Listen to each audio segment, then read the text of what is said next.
What's up, guys? It's Terrible Andrew, the One at the Line podcast, coming with another episode. We have a lot to talk about today, and I also have the main topic of the video is going to be we're going to be looking at a Bleacher Report article going over one move for every NBA team going into next offseason. We're just going to be seeing what Bleacher Report had to say, and I'm just going to give my opinion on it. But let's talk playoff basketball. I'm going to start off with Game 7 because that is the most recent thing that happened. Boston and Toronto. This has been a great series if you're a basketball fan. If you're a fan of either of these teams, like I am, this was very stressful. Game 7, it was a weird game just because Boston outplayed Toronto that entire game, but still somehow they managed to make it as close as it was. Toronto had the most turnovers they've ever had in the series so far, and Boston just took advantage of that. The MVPs of the series for Boston, honestly, if you just had no prior knowledge and you just watched the series, you would think that Marcus Smart and Jason Tatum are the two best players on the team. And they really just played like at Marcus Smart. He's streaky offensively. Sometimes he'll come out and he'll give you 5 threes and shoot 5 for 10 from 3. Some games he'll come out and he'll shoot 2 for 11. But the thing is, he makes up for that because he has the balls to take those shots. No matter if he's 1 for 6, he's still going to take the shot. And most of the time, he's the one that makes that big 3 or gets that defensive stop that puts the Celtics in a winning position. He has played like a Defensive Player of the Year consistently throughout these playoffs. In every series, he's been taking whatever assignment he gets, and he's been locking them up. For Toronto, Fred VanVleet had it going. Kyle Lowry walked into the fourth quarter with 2 fouls, ended up fouling out. And Pascal Siakam really just ended up not doing anything once again. And honestly, that was Toronto's downfall. Say Pascal Siakam has a game where he comes out and he is the all-star we saw in the regular season, dropping 25 points per game. Who knows? The Raptors could be in the Eastern Conference Finals right now.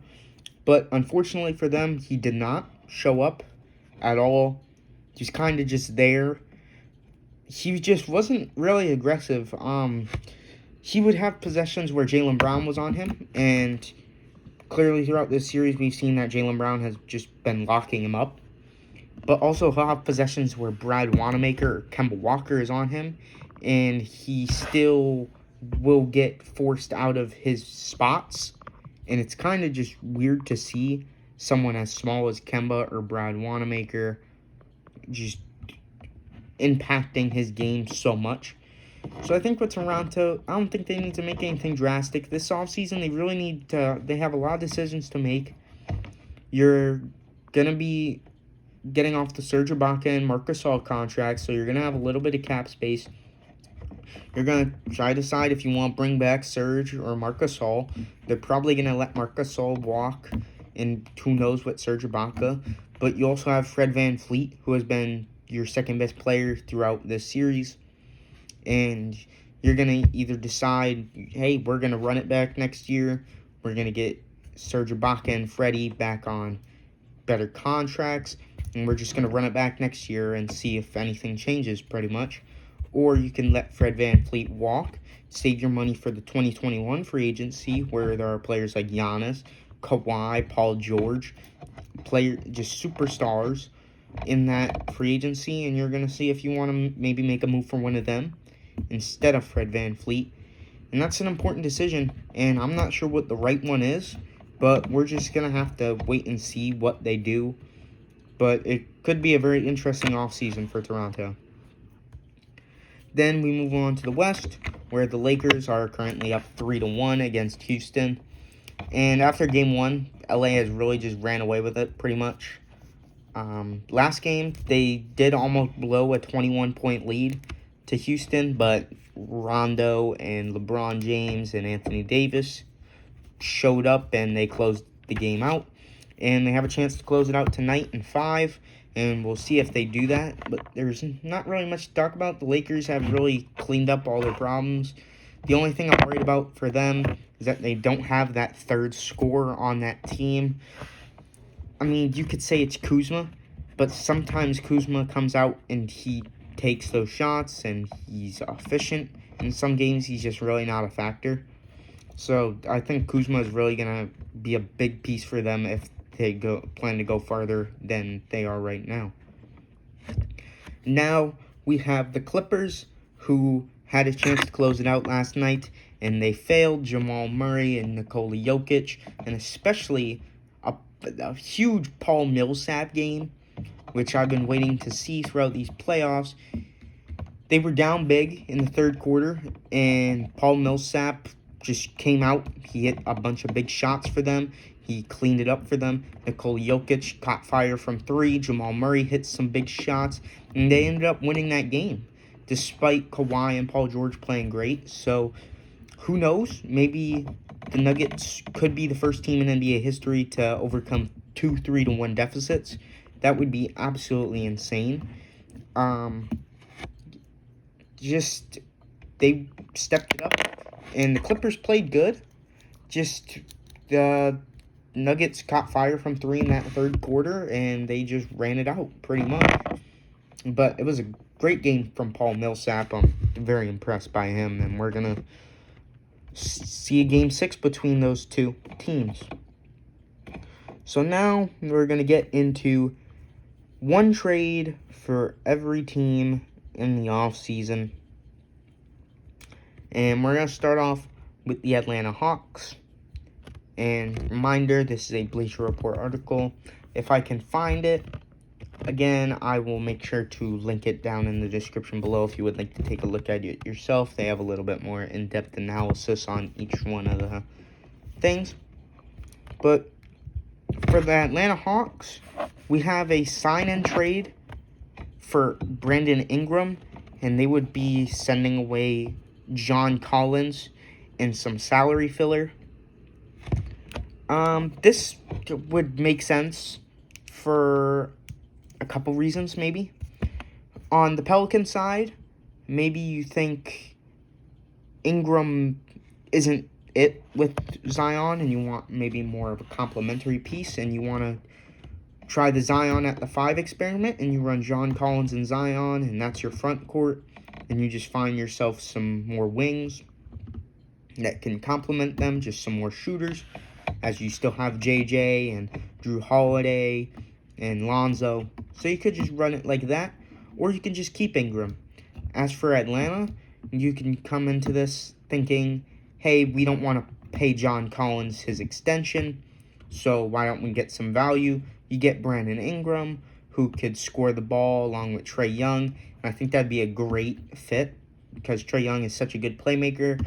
He could do some things for Brandon Ingram, and it would be pretty much a mirror of the Steph Curry, Kevin Durant stuff. It wouldn't be as effective, of course, as they are not as good as them, but those are the two players they're compared to. Trae Young is compared to Steph Curry a lot, and Brandon Ingram is compared to Kevin Durant. And so I think it would work out.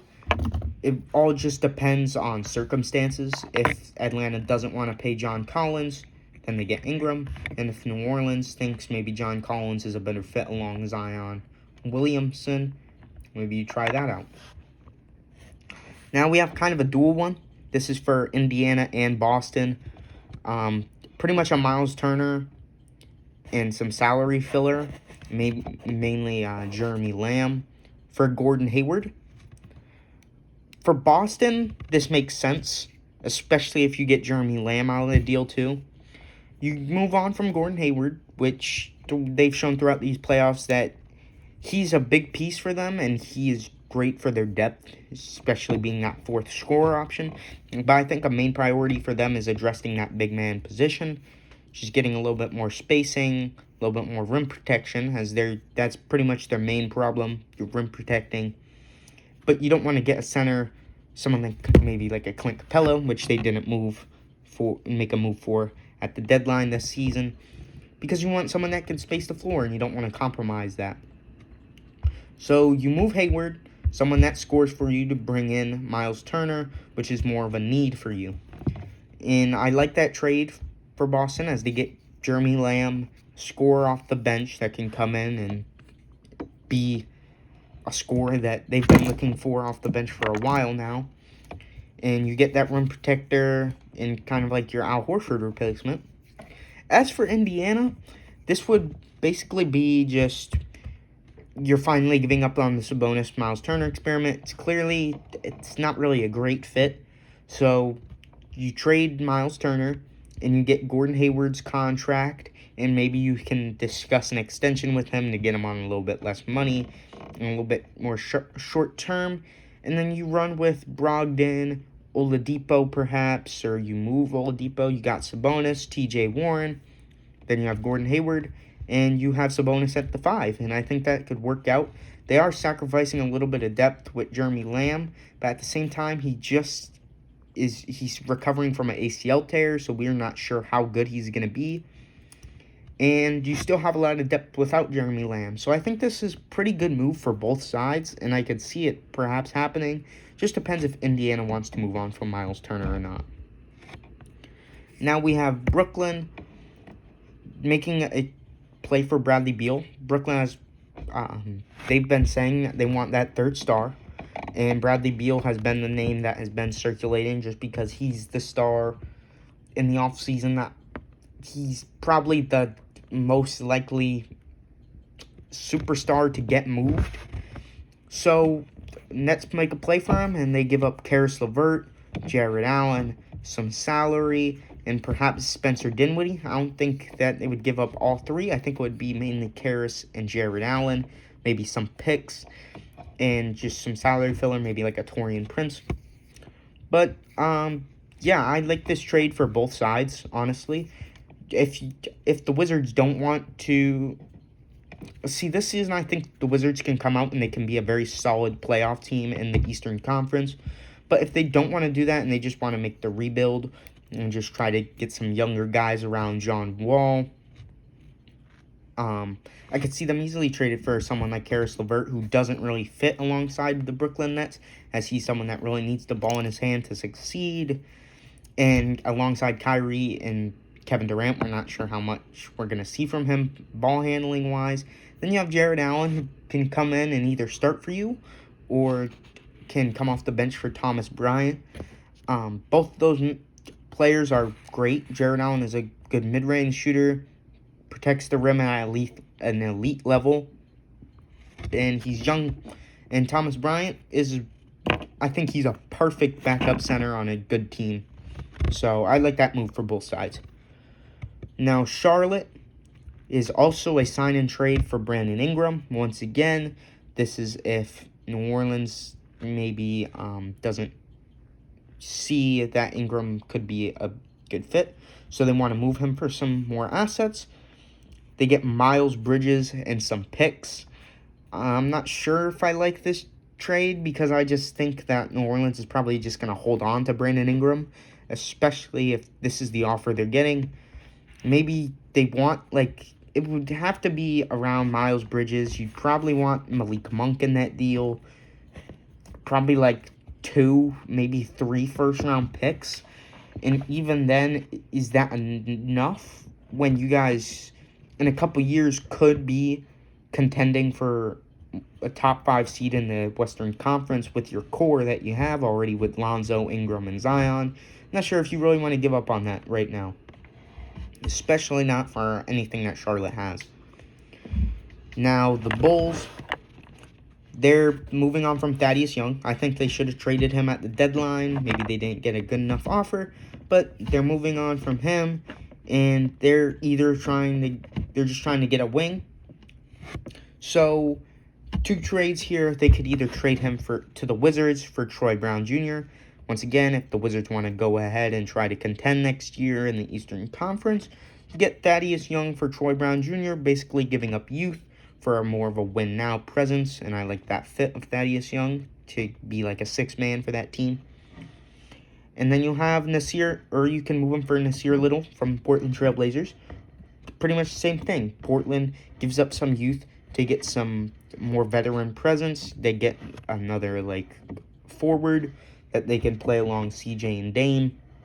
And I think that could work out for them as well if they don't get a hit on, maybe a LaMarcus Aldridge or a Kevin Love type of player, or maybe a Danilo Gallinari. But we'll see what happens. I do like that trade I like both of those trades. So now we move on to Cleveland. We're going back to the Portland Trailblazers. They are giving up Kevin Love for Anthony Simons, Nasir Little, and Zach Collins. But not all three, just 2 out of the 3. And if I'm the Cavs, I probably want Nasir and Collins. I probably would pass on another point guard since you already have your backcourt. You have Dante Exum again, who could be something. He's shown flashes. And you just get out of the Kevin Love contract, and Portland just gets a win-now player. And he fits alongside Nurkic a little bit better. And, I like that trade for Portland. I like that trade for the Cavs. It all depends what Portland wants to do. Do they want to absorb that contract to try to contend next year? I don't know, but I do like the trade for both sides there. Now here's a big one. Dallas Mavericks grab Rudy Gobert for Jalen Brunson, Tim Hardaway Jr., and some picks. I'm not sure if I see Gobert getting moved here from Utah.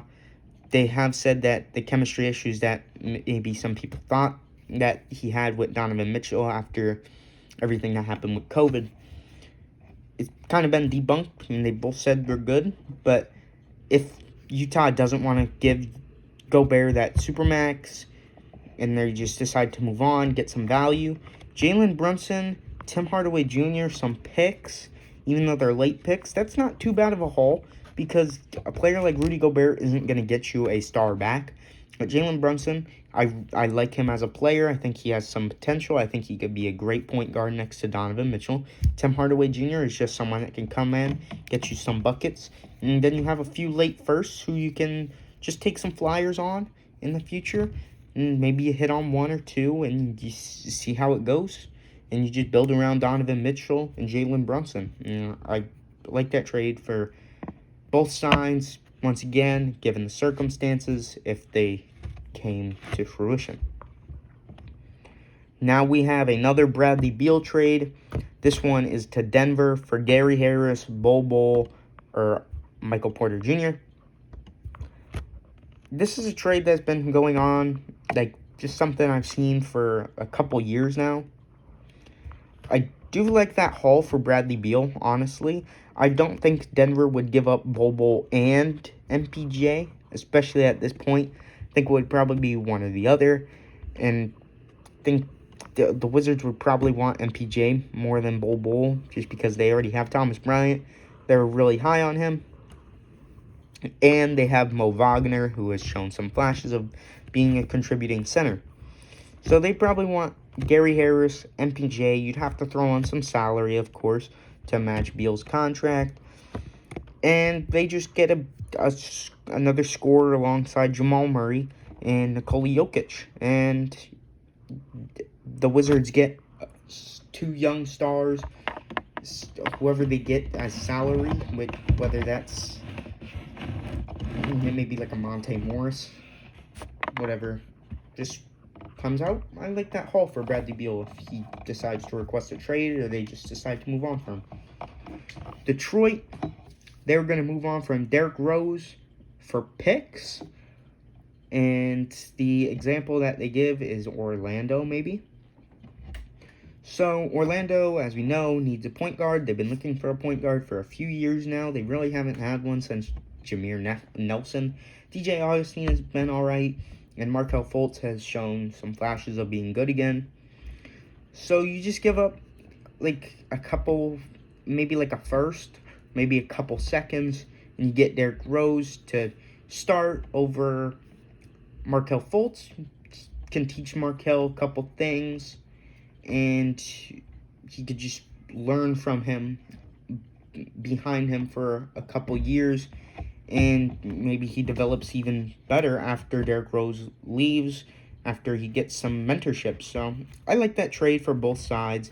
Gives Orlando a point guard so they can be consistent playoff teams still, and it gives someone to mentor Markelle Fultz. Now, Golden State, this is a pretty straight up one.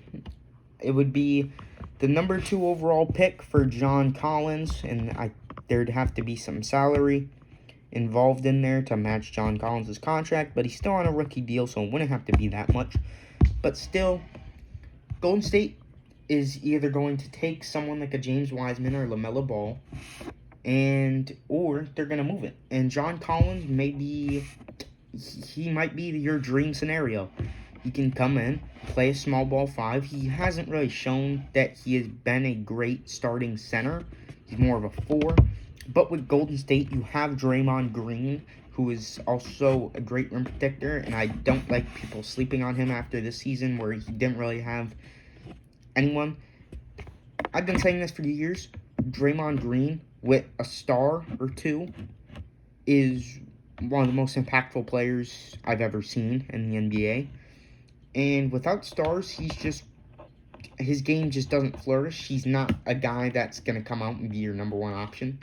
So, with Curry and Clay coming back, I think Draymond's going to go right back to where he was. And if John Collins comes in for that number 2 overall pick, you like him more than James Wiseman or LaMelo, he comes in, and maybe the Hawks take someone like a James Wiseman, or maybe Anthony Edwards doesn't go number 1, so you take him. Maybe you take someone like a Denny Avdija. Who knows? You have a lot of flexibility. You get 2 top 5 picks, and you just go from there. And you move on from John Collins, who maybe you don't want to pay. So you just take someone on your rookie deal. You get cheaper, get some more salary cap room once again for that 2021 offseason. Now we have the Houston Rockets. I'm pretty much doing a straight-up swap. Eric Gordon for Evan Fournier. Get off Gordon's contract a year early. You get some more just straight shooting with Evan Fournier. And you lose a little bit of defense, but not really too much defense. So, and then Orlando just gets a better scorer than Evan Fournier, frankly. Just a better ball handler and a better all-around scorer, as Fournier is just basically a shooter. And yeah, I like it. The 2 players on pretty bad contracts just getting swapped, and they both fit better on the opposite team that they're getting swapped to. So I like it. Now the Clippers, here's another trade for Rudy Gobert. They give up Patrick Beverley, Visa Zubac, Landry Shamet, picks, and they get Rudy Gobert. I don't like this haul for Rudy as much as I like the Jalen Brunson trade from Dallas. But if Gobert is getting moved on from, Shamet is a good piece. Zubac showed that in LA, on the Lakers specifically, that he can be a very good center. And Patrick Beverley is pretty impactful. So you can remain good. You can get some picks for the future. Shamet is young. Zubac is young. And you just move on from Gobert once again. So you just see what happens there. Now we have a 3-team trade involving the Lakers, the Wizards, and the Nets. The Wizards get Kyle Kuzma and some picks and salary. The Nets get Bradley Beal, and the Lakers get Spencer Dinwiddie. I like this haul for both teams, or all 3 teams, I'm sorry. The Nets get that 3rd star that they've been wanting to get. The Lakers get another ball handler to pair with LeBron James. And Kyle Kuzma is a good young piece to pair alongside what you have in Washington with John Wall, Thomas Bryant, Rui Hachimura, whoever you pick this year in the draft. And just move on from there. And I think Kuzma can be a great player in the right system and the right opportunity. And every team gets what they want, pretty much. Now we have Memphis. This is a pretty boring trade, so I'm going to just kind of swing through it. It's Chandler Hutchinson for Kyle Anderson. The reason they would want to do this, Memphis has shown that they will give up their veterans for any young piece that could potentially be something, as they did that with the Jay Crowder and Iguodala, and they took a flyer on Justice Winslow, and they're doing the same thing here. They're giving up Kyle Anderson, and they're taking a flyer on Chandler Hutchinson, another young wing. And he could come in, he could be a six-man, he could be a starting small forward, who knows? He's struggled with injuries so far in Chicago, so Chicago just moves him. They get Kyle Anderson, who, if they're looking to make the playoffs next year, which under their new management, I think they're going to try to do, Kyle Anderson is a good veteran that can come in, play a little bit of defense, handle the ball, and he's a good passer for his position. And he could be a good fit for that team if they want to make the playoffs. And Chandler Hutchinson, once again, going to Memphis, where they just take a flyer on another young star, or a young player from one of their veteran players. Now we have Miami, and they're moving on from Kendrick Nunn, Duncan Robinson, and Kelly Olynyk, and they're getting Drew Holiday. I like this trade for both sides, once again. Pelicans just get younger. They get some more shooters to pair with Zion Williamson. And Nunn can come in. He can develop better. Duncan Robinson, once again, just a shooter. And Kelly Olynyk, much the same. And Drew Holiday goes to Miami, where they get another star to pair with Jimmy Butler. And they lose a little bit of depth, but I'm sure they could get some more wings, as they still have Iguodala and Jay Crowder. So I like that trade, especially since Nunn really didn't play for them in the playoffs at all. So you just get a guard that can handle the ball, play great defense, and just takes a little bit of the pressure off of Jimmy Butler and Tyler Hero. Just can be another guy with them. The Bucks, I'm going to speed through this trade because I've already talked about it in a previous episode. Getting CP3 for Bledsoe, DJ Wilson, some picks, Dante DiVincenzo. Once again, the Bucks trying to please Giannis, desperation, throw their young pieces in Bledsoe, get Chris Paul, and OKC just gets more picks. They take a flyer on DJ Wilson and Dante DiVincenzo, and they just absorb Eric Bledsoe for a couple seasons. Now you move on to Minnesota, as they're giving up Jarrett Culver and James Johnson, and they're getting Buddy Hield back. This is if they just want to go purely all offense and just don't care about defense at all. This is, I'm not sure if I like that idea, but who knows, maybe it could work. And you're just giving up on Jarrett Culver. I think they're giving up on him way too early, honestly. He had a down rookie season, but coming into his draft class, I was really high on him. I still am. I think at the right opportunities. And I think this year he could really prove a lot of people wrong. He could come off the bench for D'Lo and whoever they draft at 1. And he can be like a 6-man. And I think he could thrive in that role. But if they do move him for Buddy Hield, you just get, once again, like I said, just a lot more offense, and you could win games just by simply outscoring people, and then you just fill the rotation in with defenders like Josh Okogie, and maybe you sign like another veteran wing, like maybe like a Jay Crowder or someone like that. And then if you're Sacramento, you just get Jarrett Culver, just take a flyer on him, maybe you try to get another pick out of it, and you move on from Buddy Hield, who clearly doesn't want to be there. Now we have New Orleans trading Josh Hart, 13, Jackson Hayes, a couple more picks for John Collins. This is pretty much a variation, but they're giving up a lot more here. And yeah, so once again, this all comes down if the Hawks don't want to pay John Collins, maybe you take this deal. It's a couple of picks, 2 young players that you can develop, and you just see where it goes from there, pretty much. And once again, like I said, if you're New Orleans, this trade's a little bit better for you. As you keep Ingram, you get Lonzo, Drew Holiday, John Collins, and Zion, and that's your starting 5. I like it for both teams, just once again, given the circumstances, we don't know what each team is thinking. I'm not sure if the Hawks want to pay John Collins, and I'm not sure if New Orleans wants to give up on Jackson Hayes this early. Now you have New York with another CP3 trade. This time you're giving up Julius Randle, Dennis Smith Jr., and the 8th overall pick. For OKC, this is an okay haul. You get DSJ, who's a young star, which if you guys are hitting the rebuild, like you guys are looking like you're going to, get DSJ, who I believe can be a contributing guard in this league. Julius Randle can be alright for a couple seasons. He's more athletic than Steven Adams and Danilo Gallinari, which you might want to move to. And he gets off the books in a couple seasons. And I believe he has a team option in 2021. So you can just let him walk then, or you can re-sign him. Whatever you choose to do.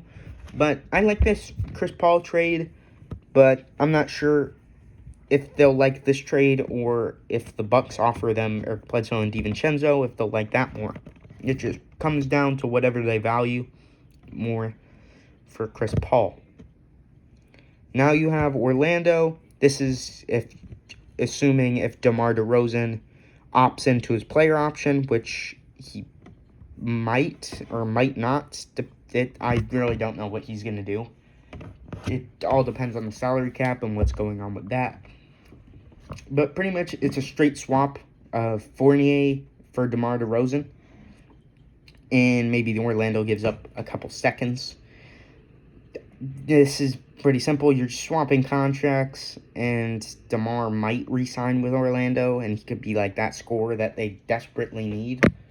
And they just move on from Fournier, and maybe the Spurs do something with the cap space.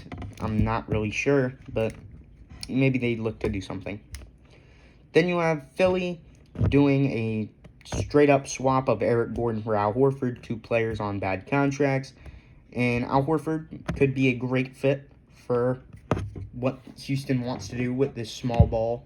Could be a great small ball 5, except he could be a little bit bigger than PJ Tucker and just protect the rim a little bit more.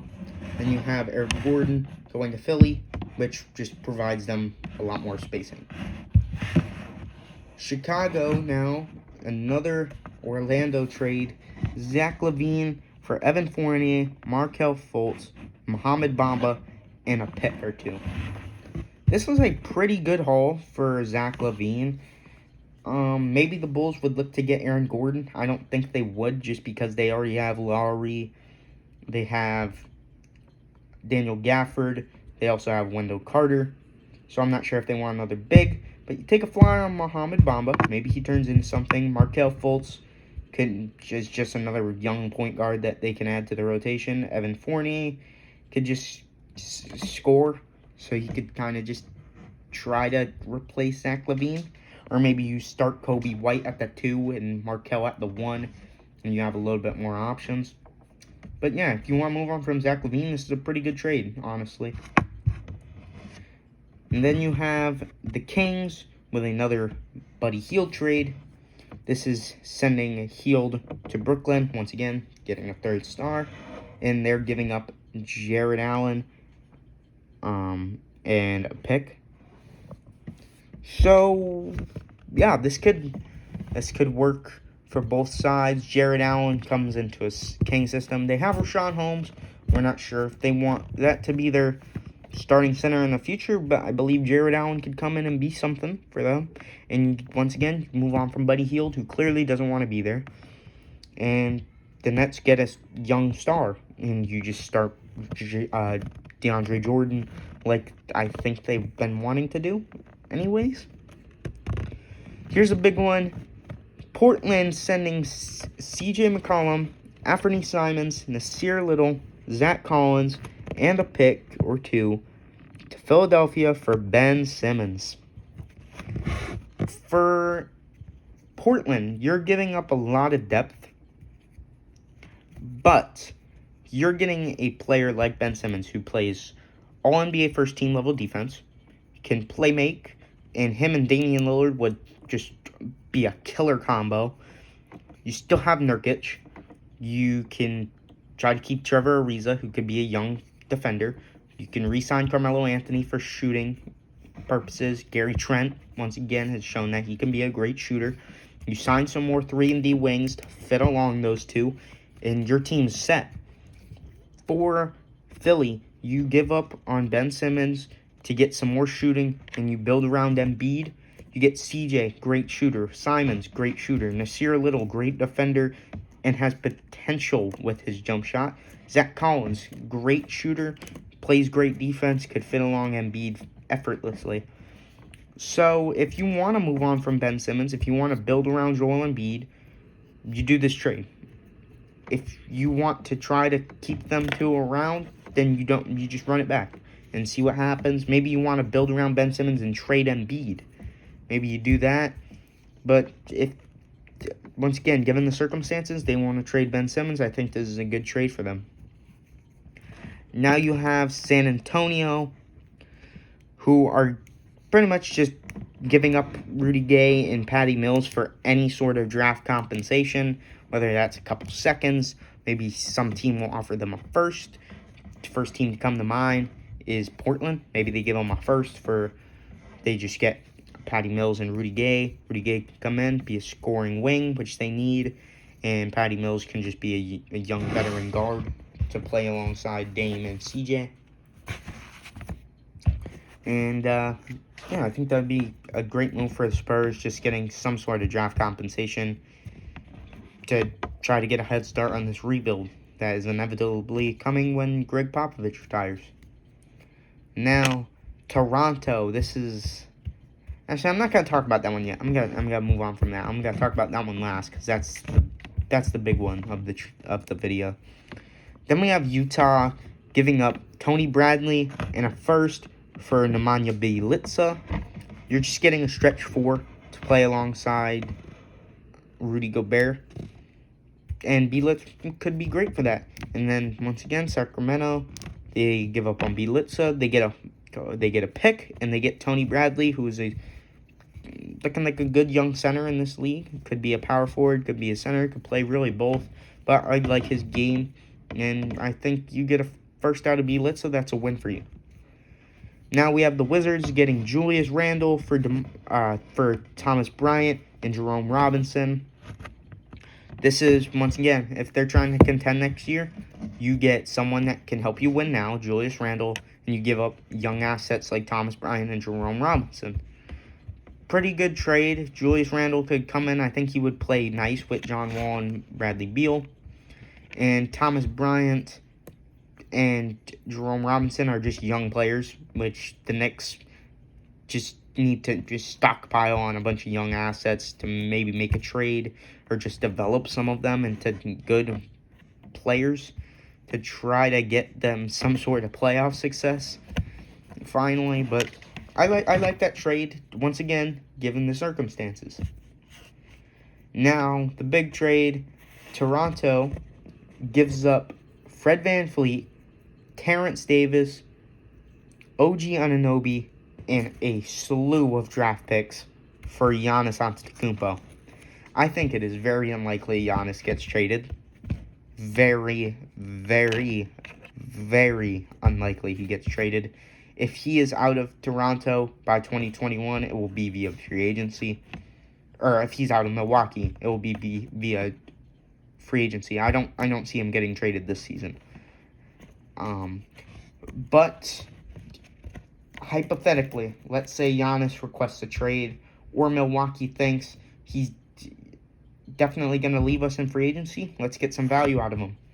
Get Fred VanVleet, who can be a guard that can help you win now. Terrence Davis, young player, could turn into something.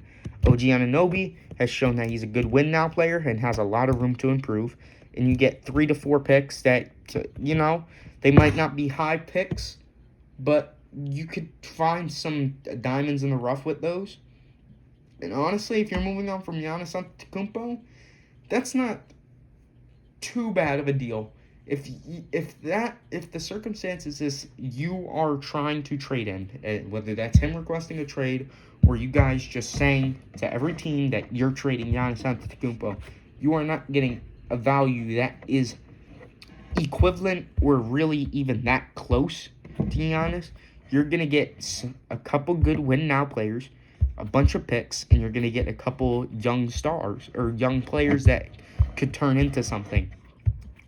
You're not trading Giannis Antetokounmpo and getting someone like a LeBron James back. You're not trading Giannis and getting someone like Anthony Davis or Kawhi Leonard or Paul George. You're getting a trade, someone like this, a bunch of picks, Fred VanVleet, a young guard that can turn into something and is already a win-now player, Terrence Davis, young flyer, and OG Anunoby, pretty much the same. That's pretty much the best you might get for Giannis. Say you trade him, but once again, I don't think he's getting traded this offseason at all. So, yeah, that's going to do it. Today was a pretty long episode. Hope you guys enjoyed. Like and subscribe to see more from me. New episode coming out Wednesday. I'm going to try to record these a little bit more early so they come out early. But yeah, I hope you guys enjoyed, and I'll see you guys in the next episode. Peace out.